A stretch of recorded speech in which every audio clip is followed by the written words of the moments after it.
This one for the Bills coming up. We're going to see them. I have no doubt in this spot. They'll be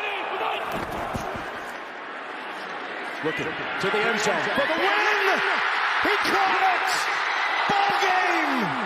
Chiefs to the championship game. He will. 44 yards. Bass. No, he doesn't make it. Wide right. Wow. The two most dreaded words in Buffalo. Going to the AFC Championship game for a sixth consecutive. They couldn't do it. They couldn't do it. They couldn't rid us of the boogeyman. Obviously, looking at the title of today's video, today's topic is Stefon Diggs and why he is the biggest problem facing Buffalo right now.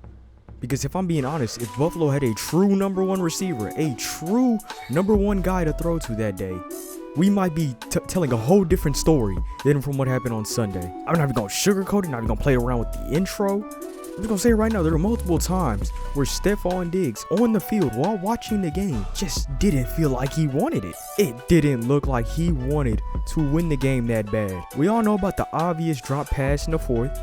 From the 20.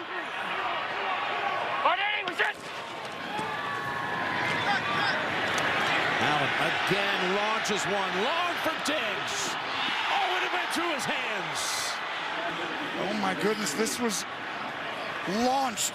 That was a beautiful dime from Josh Allen, by the way. A heave downfield, a prayer that should have been answered. But Stefon Diggs clearly doesn't go to church on Sundays, so he didn't answer it. But even then, on multiple occasions where Josh Allen is scrambling, running for his life, Stefon Diggs just isn't there. I mean, your #1 guy is supposed to be creating separation right now. He's supposed to be getting open, and Stefon Diggs doesn't do that. And I already know people are going to say, oh, but what about that play in the fourth quarter? What about Stefon Diggs being up on that drag route? If you pay attention closely to the play, you can very clearly see a linebacker coming in, screaming at Stefon Diggs. Got a crossing route right here underneath. That's it.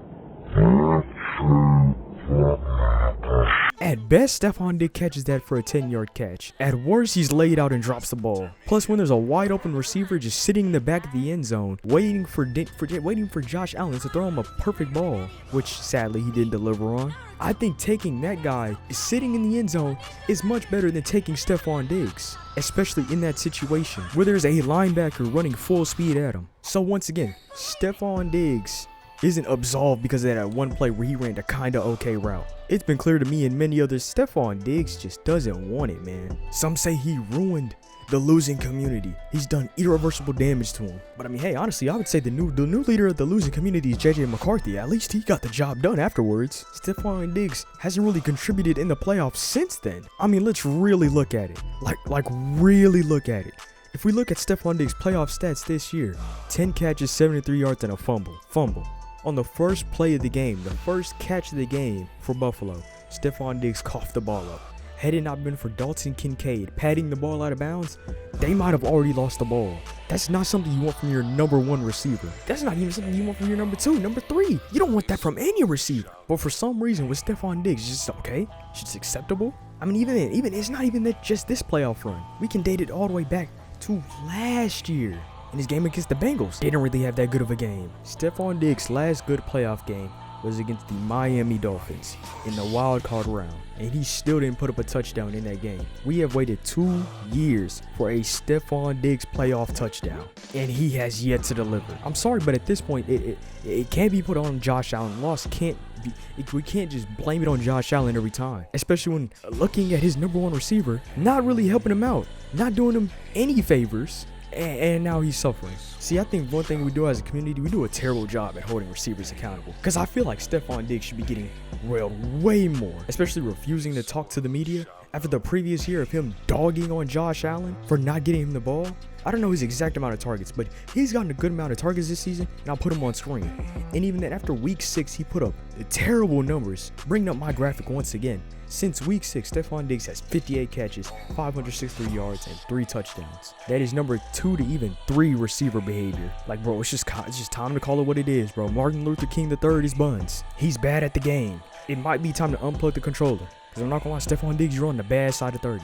And the problem is, you are 30. You are 30, so how are you already on the bad side of it? Like, I'm not gonna lie, it's not entirely on Diggs. But Diggs being the #1 receiver, being the guy to step up, really would have helped them in that game. Again, they lost by 3 points. They didn't just get blown out. A #1 receiver who's supposed to take over the game, who's going to win us football games, didn't show up in the past two. In the past year, we have yet to have the Stefon Diggs playoff game. The Stefon Diggs really put the team on his back game. Best he's done was catch a 2-point conversion in Kansas City. Congratulations. At this point in time for the Bills, it's time to admit Gabe Davis is the #1 guy. And not a diss on him, but I don't really want him to be our #1 receiver. If I'm a Bills fan, if I'm a part of Bills staff, I don't think I want Gabriel Davis to be our #1 guy. Again, that's no disrespect to bro, but I just don't see him as a #1 guy. He's great at #2. He's great at what he does. We just take the one-on-ones. Once they start game playing around him, what's the plan? Really, I just think it's time to go out there and go get a receiver. Go get somebody else. Go spice it up a little bit. But running it back with Stefon Diggs again is going to lead to nothing but pain and sorrow for Buffalo Bills fans. Something that I know that you've had enough of. So you know what's good? It's time to get rid of Stefon Diggs. The Stefon Diggs era was a failure. If we're talking about playoff wins, if we're talking about what we wanted him to do, which was to be the guy for Josh Allen, and while he is that in the regular season, in the postseason, I wouldn't exactly say he delivered. But anyways, tell me what your thoughts on the situation is. If you like the video, like the video. If you're watching my content, you're not subscribed, why are you not subscribed? And this is your local Toxic Saints fan, and I'm officially signing out. All my life, they were trying to keep me down.